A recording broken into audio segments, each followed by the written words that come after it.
Hello and welcome to the DME Interns podcast. I'm your host, Saga Jakubczak, today joined by Charles Hundley, a graphic design intern here at the DME.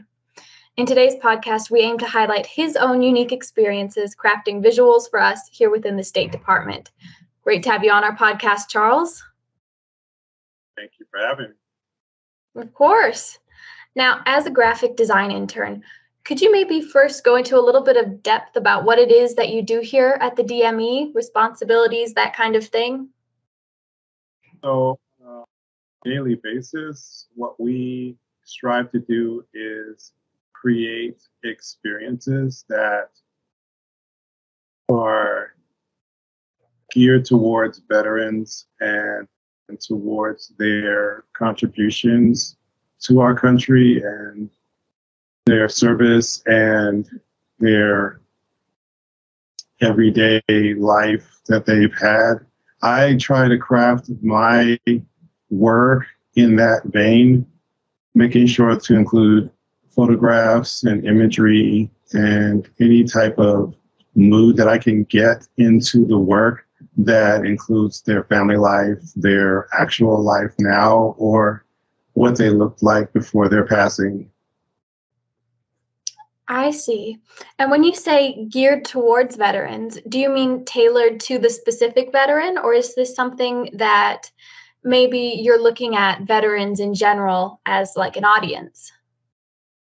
I look to it as, because I am a veteran, I look to it as like just paying some amount of homage, if not honor, to brothers and sisters in arms who have served this country with honor and distinction. And I feel it as a sacred duty to make sure that they are captured in a light that shows all the positives and all the great things that they've done and contributed to our country. Absolutely. So what are some of the softwares and tools that you use in order to achieve this goal, and how do they play into the bigger picture?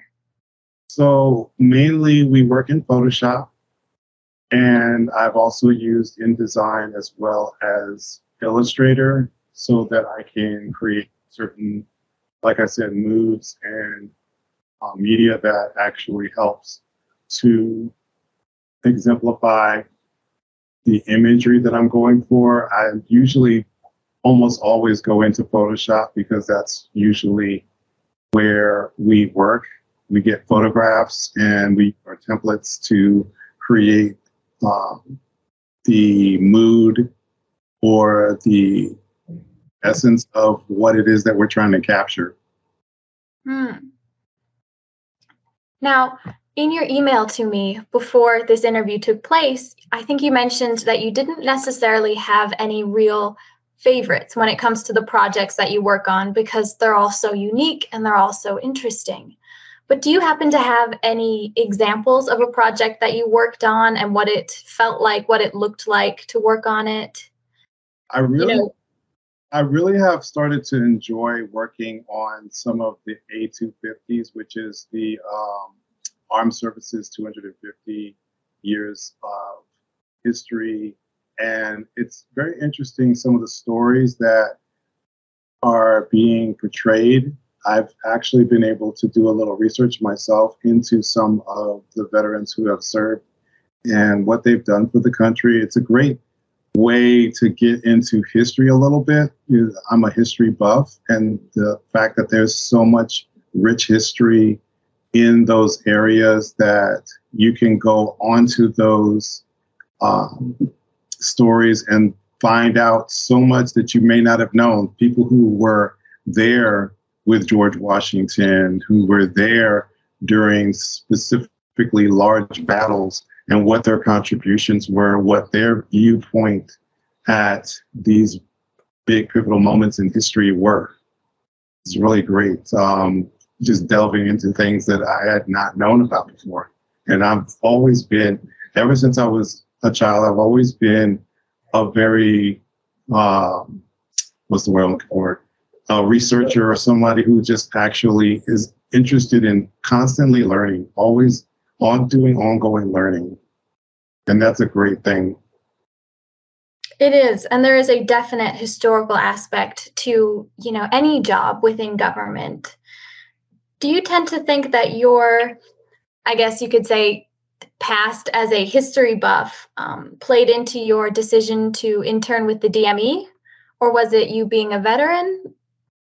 I don't know because I was sought out, and once I got into the program, I started to really get hooked into, like I said, all of the different aspects, all of the things that the VA is doing to, like I said, give homage to these men and women, these brave men and women who have served their country with distinction and have done so many things, have sacrificed so much. And once those stories started coming in front of me and I'm seeing these people and what they've done and the different places they've been, all of the contributions and all the sacrifice, it's a very interesting and very poignant thing to be doing, to sit down and actually put together something that gives honor to these folks. And while I'm doing it, it also gives me a little bit of joy to learn these different things, to learn the different historical acts and like I said, campaigns in different places and things that they were feeling at the time, possibly, and what they looked like and what they were doing at the time. And it's almost like running around the world, seeing all the different places and things that have been done and captured over time. I really couldn't have said it any better. That basically hits the nail right on the head. In fact, I had a question for you about how your work fits into the greater picture of the DME. And I think you just kind of knocked that one out of the park there. You get to see the world from so many different perspectives and heroic perspectives, ultimately. Another interesting thing that I caught was that you might be the only intern I've spoken to thus far who is actually sought out by the State Department as opposed to seeking out the State Department themselves. How did this happen? Did someone at the DME spot your work online? So I do have my work online. I have my portfolio online. And they did, I guess, do that. They sought me out because they saw what I am capable of. And I am a recent graduate. I graduated in April. And so when they saw, I guess, that portfolio of work, they came and they emailed me and called me, and pretty much I didn't really pay too much attention to it at first. I didn't really know at first what this was about. What's a DME? What is this? And so I was in the middle of some things and I saw it again and I thought, well, let me just take a look and read through this and find out what it's about. And then when I saw that it was an internship with the VA, I jumped on it because I thought it would be not only just for good experience, but also the opportunity to get involved in something that would be able to give back to my brothers and sisters in arms. And that was something that I really was interested in.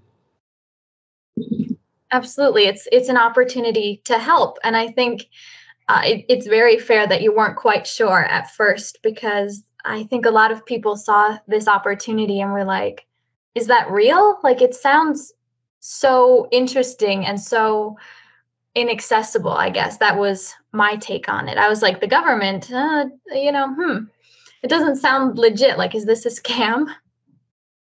Well, but I don't mean to stop you, but I've been a government employee. I was in the government for 9 years before I went and started contracting for the federal government. And I've been pretty much attached to the federal government ever since I've been working. I've been working since I was 14. When I turned 19, I started working at the Public Health Service, and I've been working in one way or another, having been serving in the military as well as now doing this internship for the government since, I believe, 1990. So I believe in the mission of the government and what they are trying to accomplish. It's a huge task, and it takes a lot of people, and it takes a lot of teamwork and a lot of effort. And anytime I can jump in on something to help out and to better our country and our country's goals and all of the different things that the country is trying to accomplish, I would really like to serve in that capacity, if at all. Even if I'm not getting paid, I love what I do so much that I would rather just be doing this for the VA than anywhere else. It's a really great opportunity. Absolutely. And I find that a lot of our interns have, very impressive histories of service. Even in my own family, we have veterans, and I have a parent who works for the government. Ultimately, what I just meant was I saw this opportunity and I was like, it sounds too good and too important to actually be true. But you mentioned career-wise, this isn't necessarily something that you're doing for your career or just for your career. It's something you're doing as a way of benefiting others. But that said, how do you find this internship fitting into your plans, your vocational plans, I guess I could say? So I know for a fact that we do things online. We make connections on Mondays, and Fridays we go over resumes and we talk about our careers in our chats. And we talk about how we can do a better job of getting prepared for interviews and for different job vocations and so forth. It's actually a good plan that they put in those 2 days where we talk about those things and we actually have an opportunity to think about it. Because as you do this work, it's all consuming because there's a lot of work that needs to be done and there's a lot of details that need to be taken care of. And so while you're working, you don't think about your career. You don't think about what's next, not on a regular basis. So that they have put that Dom and the group have put in a program day where we actually spend some time talking about those things so that you can actually plan and make moves. So my plan specifically from this point forward is to continue to work in the federal government. I want to continue to work in the federal government and gain employment with one of the agencies so that I can continue to contribute and give back. And I'm focused on that right now, applying and trying to interview for different positions within the federal government so that I can continue that career path. And I'm focused on continuing my graphic design career and contributing in that way because, again, I am passionate about it. I've always been passionate about design, and that's something that I want to contribute within the federal government scope. Completely. Now, this last question, as we kind of approach the end of session, this one is sort of for our listeners. Where do you think listeners can go to find your work on these different veterans if they want to learn more? So there is a Twitter feed, there is an Instagram feed, and there's a Facebook feed. They're all connected to the VA. And so they can go onto any of those mediums and see the work that I've been completing and others have completed. And there they can see the different stories, as I mentioned, those historical accountments and all the different things that veterans do and have done. So social media is kind of a jumping off platform for different people to go and then learn more and gain an interest. And then, like you said, as a history buff, kind of follow through with that interest, I guess, and continue to research on their own. It's a great journey. I believe that there's a lot of different avenues and a lot of other different places to go. I've been doing research, as I mentioned. There's also the Library of Congress and other places like state.gov and va.gov that you can go through to get to those places. But it's honestly our mission in life to, like I said, pay honor to these folks who've done so much for their country. And at the same time, you get, like I said, an opportunity to travel with them and go with them during those times that they've been in service. 100%. And thank you very much for joining me today with the DME Interns podcast. It's been a pleasure having you on and just hearing your passion for your work. I appreciate you, and I am honored to have been here. Thank you. Of course. And now I would like to thank our listeners for tuning in. Please don't forget to subscribe. And if you could give us a 5-star rating, us here at the DME would really appreciate it. For more information about joining the DME Interns team, please visit dmeinterns.org. You can also follow us on Facebook, Twitter, Instagram, YouTube, and LinkedIn. Once again, this is Saga Jakubczak, and you are listening to the DME Interns podcast. Please stay tuned for next week's interview.